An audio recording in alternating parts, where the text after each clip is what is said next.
chilly overcast of a calm Santa Monica morning. We all dream of fame, fortune, our name on Hollywood Boulevard.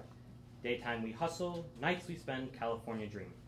We all dream of something, whether that's lovers walking underneath the moonlight, or father and son almost setting a In-N-Out on fire. California is my home, and I love her.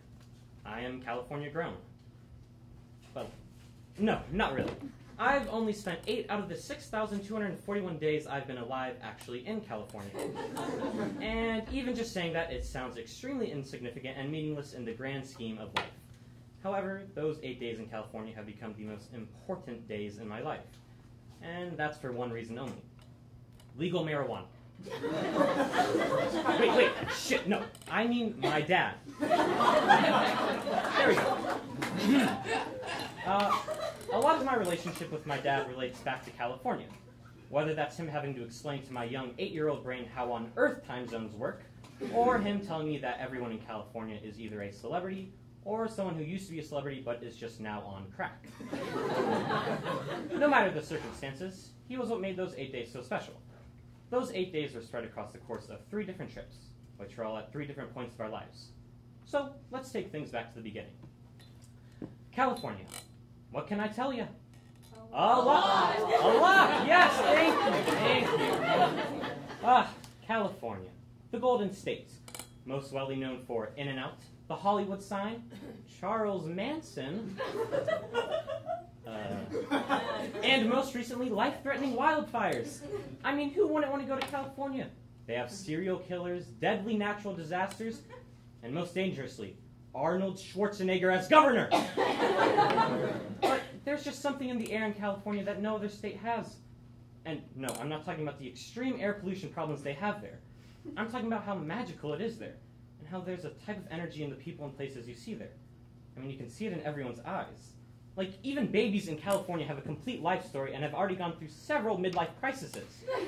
Just one look, and you can tell that that baby was forced into the entertainment industry by their deluded mother who just needed money to pay for her plastic surgery. Now, these babies are called child stars. And I know I said Arnold Schwarzenegger was the most dangerous thing in California, but I have changed my mind and decided that child stars are indeed the alpha predators of California. Here's the thing with child stars. They're either super successful and just a dick to everyone around them, or by the time they're 11 years old, they have an extreme drug addiction. I was neither, so only the highest of intellects would consider me a child star. Now, my first trip to California was when I was 8, and this wasn't by my choice. I didn't get kidnapped or anything exciting like that. Well, I guess it was somewhat exciting. I don't mean to brag, I like to stay very humble. But I booked a Universal SAG commercial when I was 8 years old. So my dad and I flew to California together, and might I add, first class bitches! Now, at the age of 8, my common sense skills did not work, because I only brought one item with me on that trip.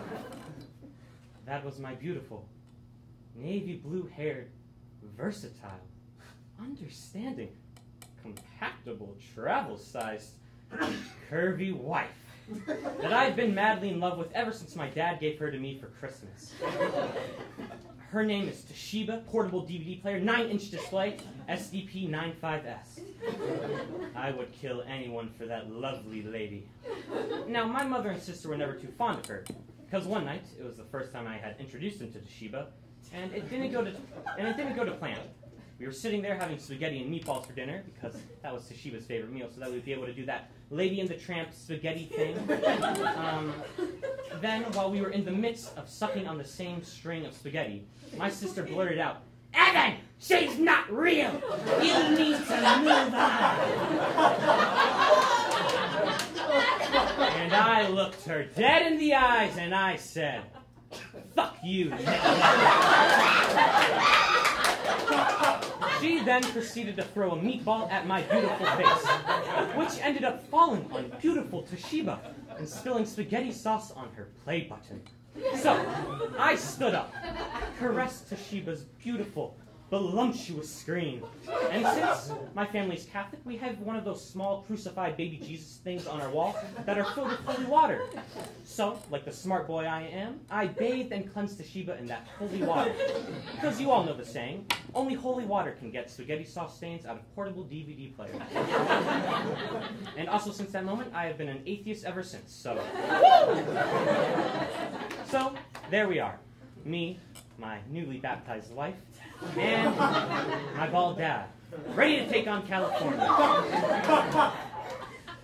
One of the reasons my dad and I fell in love with California was because of it being the home of film. Now, this became very convenient when your wife is a DVD player. I mean, all she did was play movies. What else could you ask from your wife? No, seriously, everyone with their wife, ask them right now, what could you provide that a DVD player couldn't? I don't want to know the answers. I have a very inappropriate mind, so... One problem with this was that our love for film was a bit too strong. Because while we were there, we thought it would be a waste of time if we didn't pretend like we were in a movie. Specifically, if we were in a spy movie, taking place in an In-N-Out. Now, just picture it. A 5'8" stubby bald man and his blonde, curly-haired young son rolling around the grease-filled floors of an In-N-Out. We were like Tom Cruise. We were rolling! We were a little slow, but we were still rolling. We had the spirit of those spies. We were hiding behind tables and chairs. And now we thought it was a brilliant and quite hilarious idea. It was quickly brought to our attention that the employees and other customers there were not too fond of the idea. As a woman aggressively grabbed Toshiba out of my hands and held her like an actor in a Shakespearean play holds a skull. To be, or not to be. This is a DVD player. That woman then threw Toshiba against the window. And by the law of the United States government, I am legally not allowed to tell you what happened after that. But one thing I can reveal is that I sadly lost Toshiba that day. So there I am. Thank you for all the awes. A newly widowed 8-year-old boy. Crying in the car on the way to the airport.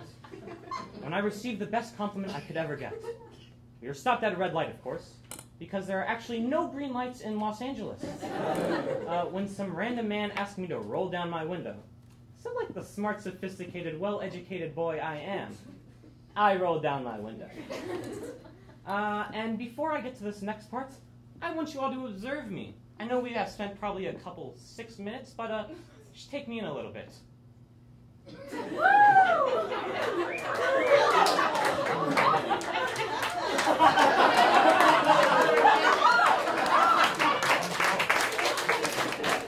Sorry, I didn't even know that you guys were there. Now, that was getting a little bit weird for my liking, so let's continue with the story.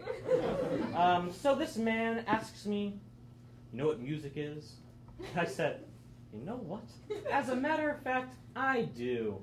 And he said, you know that Kanye guy? I said, well, yes, of course. Then he said, you look just like him.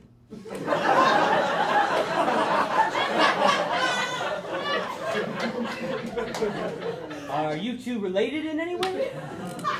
And I said, well, yes. We were twins who were separated at birth. And then slowly drove away, rolling my window up, leaving that man in absolute shock. And on that note, I think it's time to pull out the tearjerkers. Specifically for you, Mom. If you're not crying already, you're not my real mom.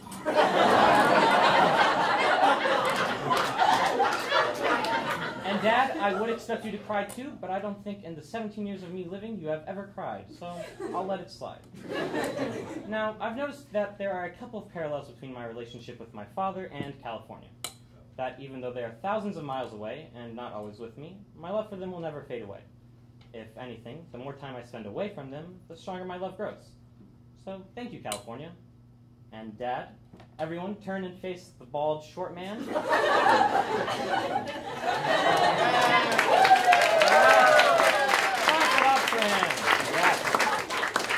Not gonna lie, I'm completely and utterly surprised that you actually showed up. So thank you. And I love you, Dad. Love you. That's not written in the script.